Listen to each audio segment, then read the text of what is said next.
नमस्कार। आज मैं सुना रही हूँ शरद जोशी जी की कहानी तुम कब जाओगे अतिथि। आज तुम्हारे आगमन के चतुर्थ दिवस पर यह प्रश्न बार बार मन में घूम रहा है, तुम कब जाओगे अतिथि। तुम जहाँ बैठे निसंकोच सिगरेट का धुआं फेंक रहे हो, उसके ठीक सामने एक कैलेंडर है, देख रहे हो ना। इसकी तारीखें अपनी सीमा में नम्रता से फड़फड़ाती रहती हैं। विगत 2 दिनों से मैं तुम्हें दिखाकर तारीखें बदल रहा हूँ। तुम जानते हो, अगर तुम्हें हिसाब लगाना आता है कि यह चौथा दिन है, तुम्हारे सतत आतिथ्य का चौथा भारी दिन, पर तुम्हारे जाने की कोई संभावना प्रतीत नहीं होती। लाखों मील लंबी यात्रा करने के बाद वे दोनों एस्ट्रोनॉट्स भी इतने समय चांद पर नहीं रुके थे जितने समय तुम एक छोटी सी यात्रा कर मेरे घर आए हो। तुम अपने भारी चरण कमलों की छाप मेरी जमीन पर अंकित कर चुके। तुमने एक अंतरंग निजी संबंध मुझसे स्थापित कर लिया। तुमने मेरी आर्थिक सीमाओं की बैंजनी चट्टान देख ली।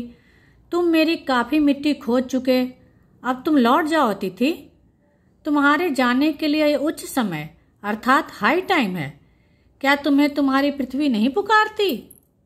उस दिन जब तुम आए थे, मेरा हृदय किसी अज्ञात आशंका से धड़क उठा था। अंदर ही अंदर कहीं मेरा बटुआ कांप गया। उसके बावजूद एक स्नेह भीगी मुस्कुराहट के साथ मैं तुमसे गले मिला था और मेरी पत्नी ने तुम्हें सादर नमस्ते की थी। तुम्हारे सम्मान में ओ अतिथि, हमने रात के भोजन को एकाएक उच्च मध्यम वर्ग के डिनर में बदल दिया था। तुम्हें स्मरण होगा कि 2 सब्जियों और रायते के अलावा हमने मीठा भी बनाया था। इस सारे उत्साह और लगन के मूल में एक आशा थी। आशा थी कि दूसरे दिन किसी रेल से एक शानदार मेहमान नवाजी की छाप अपने हृदय में ले तुम चले जाओगे। हम तुमसे रुकने के लिए आग्रह करेंगे, मगर तुम नहीं मानोगे और एक अच्छे अतिथि की तरह चले जाओगे। पर ऐसा नहीं हुआ।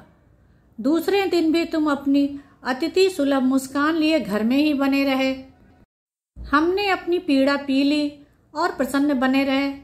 स्वागत सत्कार के जिस उच्च बिंदु पर हम तुम्हें ले जा चुके थे, वहां से नीचे उतर हमने फिर दोपहर के भोजन को लंच की गरिमा प्रदान की और रात्रि को तुम्हें सिनेमा दिखाया।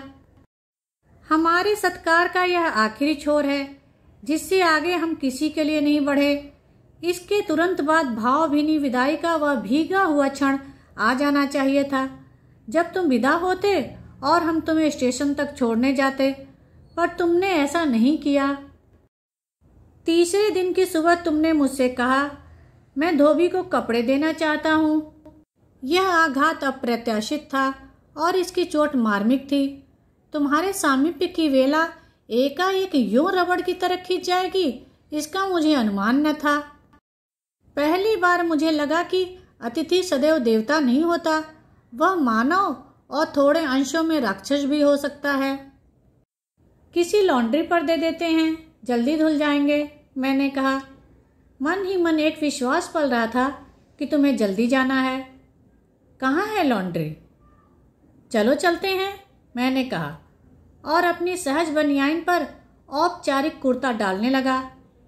कहाँ जा रहे हैं, पत्नी ने पूछा। इनके कपड़े लॉन्ड्री पर देने हैं, मैंने कहा। मेरी पत्नी की आंखें एकाएक बड़ी बड़ी हो गईं।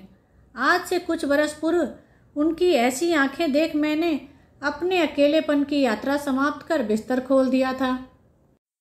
पर अब जब वे ही आंखें बड़ी होती हैं तो मन छोटा होने लगता है।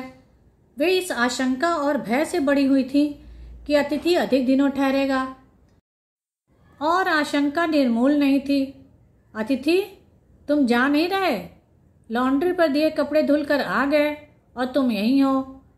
तुम्हारे भरकम शरीर से सलवटें पड़ी चादर बदली जा चुकी और तुम यहीं हो। तुम्हें देखकर फूट पड़ने वाली मुस्कुराहट धीरे धीरे फीकी पड़कर लुप्त हो गई है। ठहाकों के रंगीन गुब्बारे जो कल तक इस कमरे के आकाश में उड़ते थे, अब दिखाई नहीं पड़ते। बातचीत की उछलती हुई गेंद चर्चा के क्षेत्र के सभी कोनलों से टप्पे खाकर फिर सेंटर में आकर चुप पड़ी है। अब इसे न तुम हिला रहे हो न मैं। कल से मैं उपन्यास पढ़ रहा हूँ और तुम फिल्मी पत्रिका के पन्ने पलट रहे हो।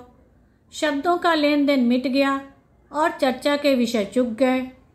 परिवार, बच्चे, नौकरी, फिल्म, राजनीति, रिश्तेदारी, तबादले, पुराने दोस्त, परिवार नियोजन, महंगाई, साहित्य और यहाँ तक कि आंख मार मार कर हमने पुरानी प्रेमिकाओं का भी जिक्र कर लिया। और अब एक चुप्पी है। सौहार्द अब स्नेह स्नेह बोरियत में रूपांतरित हो रहा। भावनाएं गालियों का स्वरूप ग्रहण कर रही हैं, पर तुम जा नहीं रहे। किस अदृश्य गोंद से तुम्हारा व्यक्तित्व तो यहाँ चिपक गया है। मैं इस भेद को सपरिवार नहीं समझ पा रहा हूँ। बार बार यह प्रश्न उठ रहा है, तुम कब जाओगे अतिथि? कल पत्नी ने धीरे से पूछा था, कब तक टिकेंगे? मैंने कंधे उचका दिए। क्या कह सकता हूँ? मैं तो आज खिचड़ी बना रही हूँ, हल्की रहेगी। बनाओ। सत्कार की उष्मा समाप्त हो रही थी। डिनर से चले थे, खिचड़ी पर आ गए। अब भी अगर तुम अपने बिस्तर को गोलाकार रूप नहीं प्रदान करते तो हमें उपवास तक जाना होगा। तुम्हारे मेरे संबंध एक संक्रमण के दौर से गुजर रहे हैं। तुम्हारे जाने का यह चरम क्षण है। तुम जाओ ना अतिथि। तुम्हें यहाँ अच्छा लग रहा है ना? मैं जानता हूँ दूसरों के यहाँ अच्छा लगता है। अगर बस चलता तो सभी लोग दूसरे के यहाँ रहते, पर ऐसा नहीं हो सकता। अपने घर की महत्ता के गीत इसी कारण गाए गए हैं। होम को इसी कारण स्वीट होम कहा गया है कि लोग दूसरे के होम की स्वीटनेस को काटने न दौड़ें। तुम्हें यहाँ अच्छा लग रहा है, पर सोचो प्रिय कि शराफत भी कोई चीज होती है और गेट आउट भी एक वाक्य है जो बोला जा सकता है। अपने खर्राटों से एक और रात गुंजायमान करने के बाद कल जो किरण तुम्हारे बिस्तर पर आएगी वह तुम्हारे यहाँ आगमन के बाद 5वें सूर्य की परिचित किरण होगी। आशा है वह तुम्हें चूमेगी और तुम घर लौटने का सम्मानपूर्ण निर्णय ले लोगे। मेरी सहनशीलता की वह अंतिम सुबह होगी। उसके बाद मैं स्टैंड नहीं कर सकूंगा और लड़खड़ा जाऊंगा। मेरे अतिथि, मैं जानता हूँ कि अतिथि देवता होता है, पर आखिर मैं भी मनुष्य हूँ। मैं कोई तुम्हारी तरह देवता नहीं। एक देवता और एक मनुष्य अधिक देर तक साथ नहीं रह सकते। देवता दर्शन देकर लौट जाता है। तुम लौट जाओ अतिथि, इसी में तुम्हारा देवत्व सुरक्षित रहेगा। यह मनुष्य अपनी वाली पर उतरे इससे पहले तुम लौट जाओ। उफ, तुम कब जाओगे अतिथि? धन्यवाद। मेरे चैनल को लाइक करें, शेयर करें और सब्सक्राइब करें, जिससे सभी कहानियाँ समय पर मिल जाएं।